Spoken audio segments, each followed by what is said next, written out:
आगच्छन्तु विद्यार्थिनः कारकं पठामः और कारक में आज हम भाग चतुर्दश अस्ति अस्माकं 14वां भाग है और उसका षष्ठी विभक्ति के पहले भाग का हम अध्ययन करने जा रहे हैं बच्चों। आइए पुनः सर्वेशम स्वागतम बच्चों। अब तक हमने अपादान कारक और पंचमी विभक्ति तक का अध्ययन कर लिया है। आशा करता हूं कि वहां तक आपके अच्छे से समझ में आए होंगे। इसी आशा के साथ में हम षष्ठी विभक्ति के पहले भाग का प्रारंभ कर रहे हैं।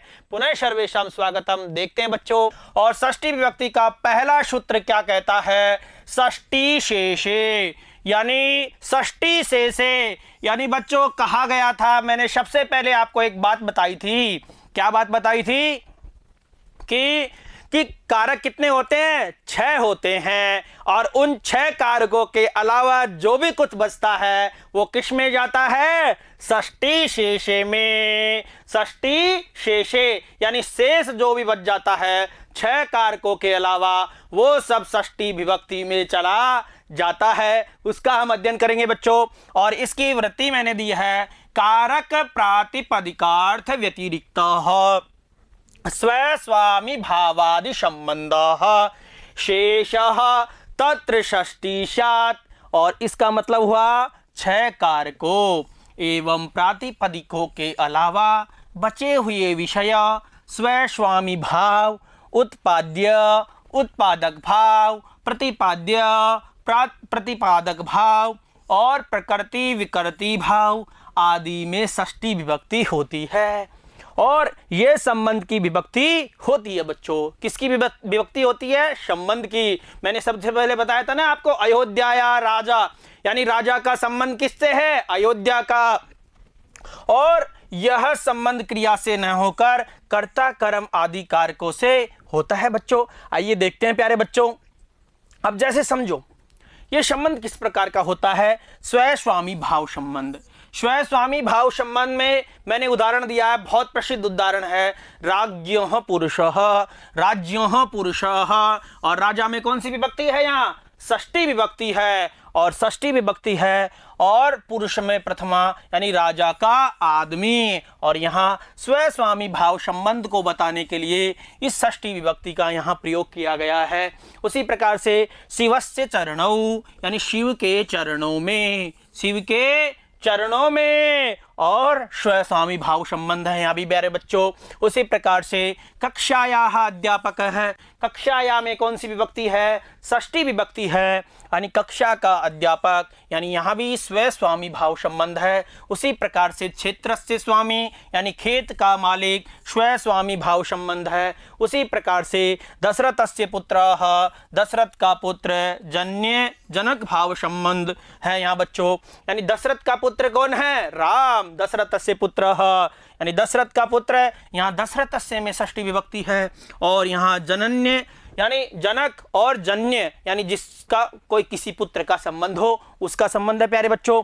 वृक्षस्य पर्णम यानी वृक्ष का पत्ता। और यहाँ कौन सा है, अव्यव अव्ययी भाव संबंध है। यहाँ अव्यय और अव्यव का जो अव्ययी भाव संबंध है। उसी प्रकार से पशोपादः यानी पशु का पैर, पशु का पैर में भी वही है, अव्यव अव्ययी भाव संबंध है यहाँ भी। उसी प्रकार से हिरण्यस्य कंकणम यानी हिरण्य का मतलब होता है सोना और सोना का संबंध किससे है, कंकण से। तो सोने का कंकण प्रकृति विकृति भाव संबंध है। तो बच्चों इसके अलावा आगे भी उदाहरण है, क्षीरस्य विकारः, क्षीर का विकार और क्षीर का संबंध किससे है, विकार से।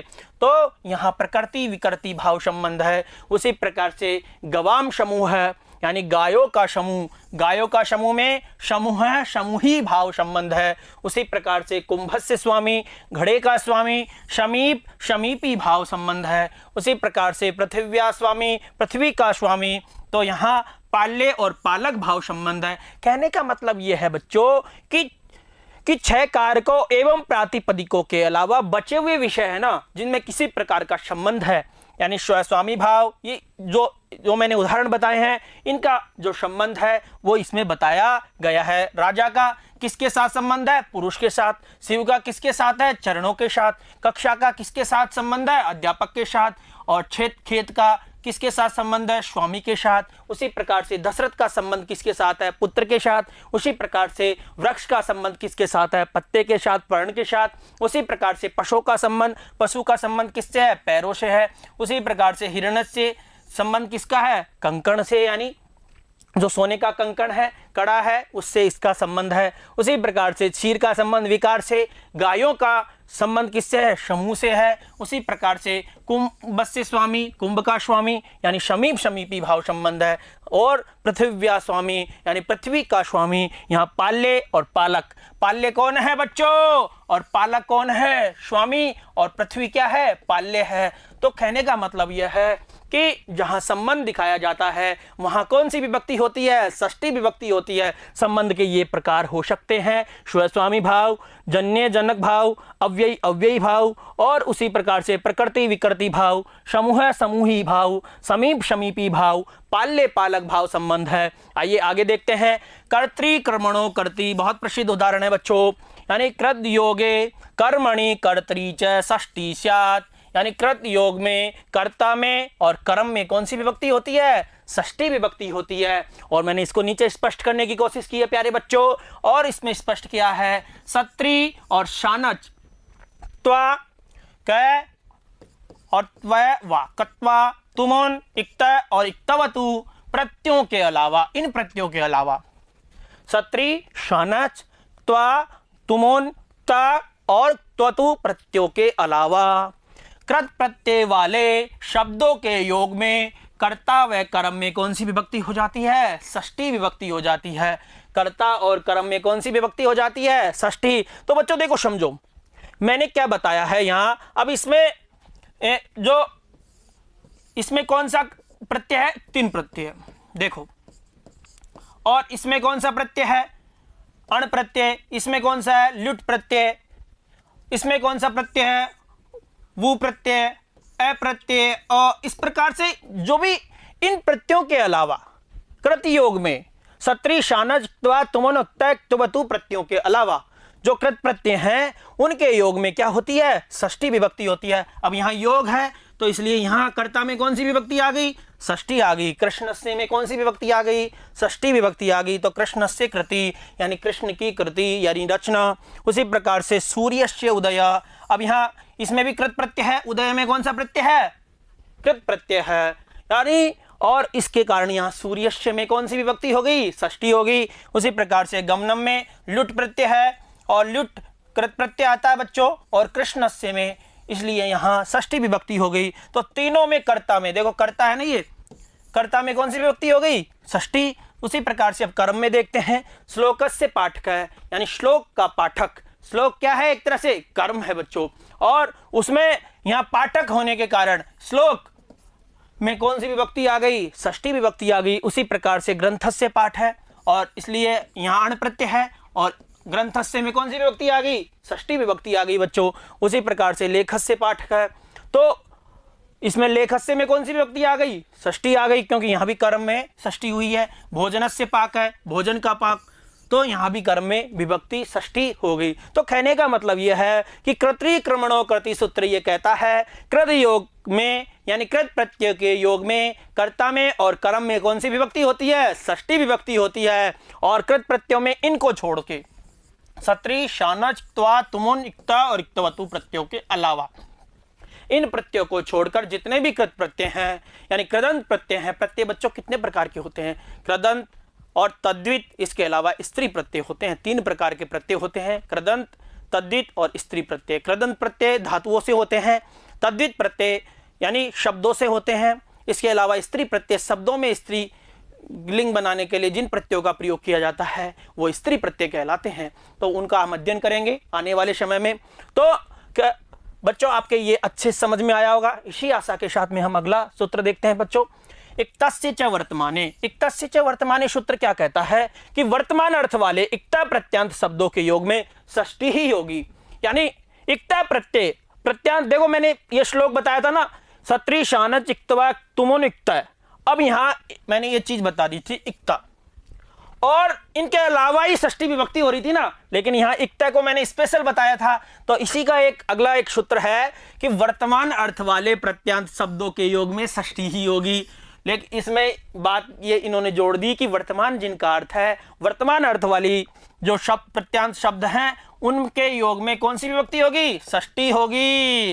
तो राज्ञाम मतः, यानी मत है यानी मानते हैं, राजाओं का मत है, राजा मानते हैं, तो यहाँ कौन सी विभक्ति होगी? षष्ठी होगी।